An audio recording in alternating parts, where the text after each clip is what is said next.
रविंद्र भारती में एक अदबी महफिल का इनेकाद अमल में लाया गया, जिसमें मशहूर व मारूफ शख्सियतों ने शिरकत की।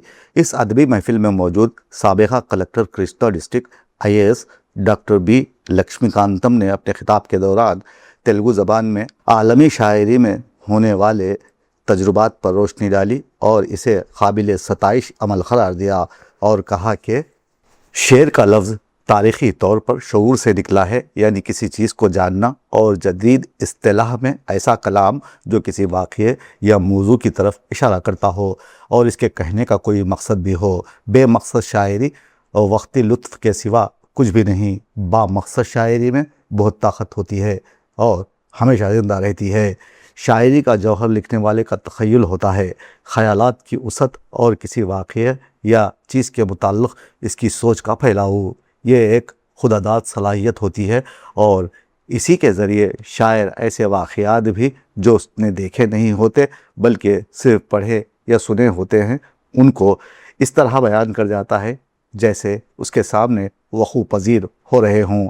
ये तख़य्युल ही उसे ज़माने की क़ैद से आज़ाद कर देता है।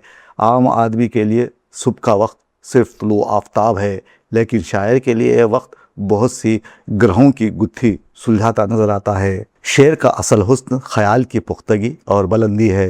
हुस्न को बहुत ज़्यादा मेकअप की ज़रूरत नहीं होती। हाँ, ये बात अलग है कि हल्के फुल्के मेकअप से हुस्न का रंग दुबाला हो जाता है। बहुत ज़्यादा मेकअप से हुस्न अपनी फितरी दिलकशी खो देता है। बदसूरती मेकअप और गाज़ों की तहों में भी बदसूरती ही रहती है। लिहाजा पहली ज़रूरत ख़याल का अरफा होना है। लफ्ज़ियात की बारीकियाँ और इंशा परवाज़ी भी बहुत ज़रूरी है, और ये दोनों चीज़ें यानी ख़याल और अल्फाज का चुनाव मिलकर पायदार शेर की बुनियाद रखती हैं। बाज़ औक़ात ये भी होता है कि बहरों और ख़ाफ़िया रदीफ़ की बंदिशें ख़याल के हुस्न को मुक़य्यद कर देती हैं, और कभी ये भी होता है कि बहुत ज़्यादा बंदिशों और लफ्ज़ी मेकअप के बावजूद भी ख़याल का सतहीपन नहीं छुपता। कभी ये भी होता है कि ख़याल बहुत आला होता है लेकिन शायर के पास मुनासिब अल्फाज नहीं होते। इस तरह अच्छा भला ख़याल नामुनासिब अल्फाज की ज़द में आकर अपनी तासीर से महरूम हो जाता है। शायरी को न सिर्फ अपनी ज़बान बल्कि आलमी और इलाक़ाई ज़बानों की तारीख़ का भी पता होना चाहिए। आलमी मालूमात अगर ना हो तो कम से कम जिस ज़बान में शायरी हो रही है इसकी तारीख़ का इल्म होना बहुत ज़रूरी है। यहाँ चूँकि हम ज़्यादातर उर्दू तेलुगु के हवाले से बात करेंगे तो उर्दू की तारीख़ और शायरी के सफ़र के बारे में मालूमात और मुतालिया बहुत ज़रूरी है। ఈనాటి కృతి స్వీకర్త శ్రీయుతులు రమణాచారి గారు, అదేవిధంగా గజల్ జాహ్నవి రచయిత శ్రీ మాధవరావు గారు, ఈ కార్యక్రమ నిర్వాహకులు శ్రీ మద్దాలి రఘురాం గారు, వేదికపై ఉన్న ఇతర పెద్దలు అందరినీ హృదయపూర్వకమైన నమస్సులు. ఈ గజల్ ఆవిష్కరణ సందర్భంగా విచ్చేసిన 50 మందికి శుభాకాంక్షలు.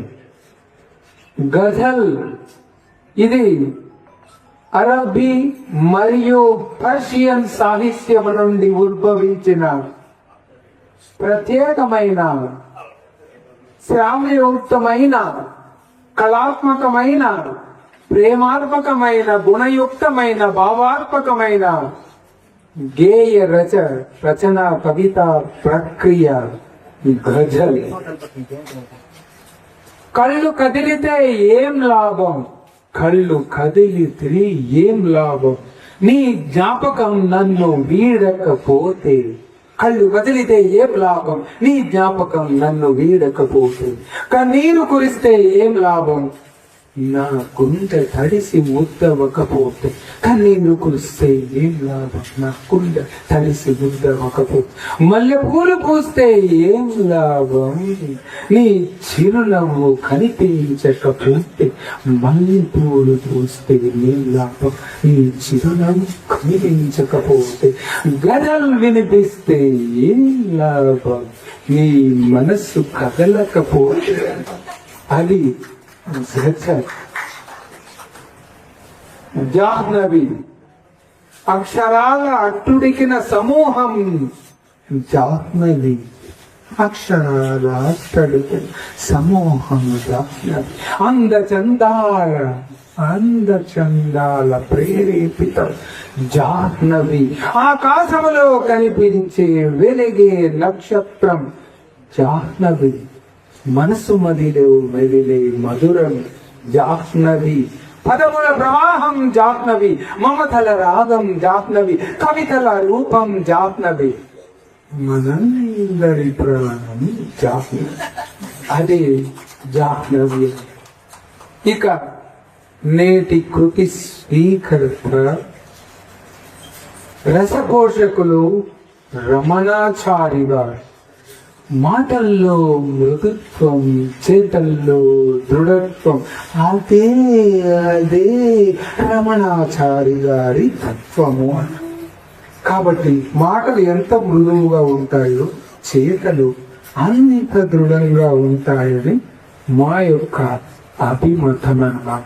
ఇక తెలుగు భాషాభిమానిగా తెలుగును పోషించిన మహోన్నతమైన అధికారి రమణాచార్య. గంధాన కవితను కథం తొక్కించిన తిక్కనాచార్యులు, పంథాన పల్లకిని ప్రభువుకు నెత్తించుకున్న పెదనాచార్యులు, వాణినా రాణి అని సవాలు విసిరిన వినవీనులు ఎందరో మహానుభావులు తెలుగు భాషకు సేవ చేశారు, చేవకూర్చారు. చావలేదు మహోత్వల చరిత్ర హృదయములు చీల్చుకుని చదువుడు ఈ సహృదయులారా. అది తెలుగు. అల్లసాని జిగిబిగి అల్లిక తెలుగు. కృష్ణరాయలు కీర్తించినది తెలుగు. వెంకటేశ్వర గానామృతముతో తడిసి ముద్దైనది తెలుగు. రమణాచారి గారి రంగుల హరివిల్లు తెలుగు. తెలుగు కాదది నా జీవన వెలుగది. అటువంటి తెలుగుకి అంత ఉన్నతమైన స్థానం ఉందన్నమాట. ఇక కార్యనిర్వాహకులు మద్దాలి రఘురాం గారు అందరినీ ఆప్యాయంగా పలకరించడం రఘురాం గారి సంస్కారం.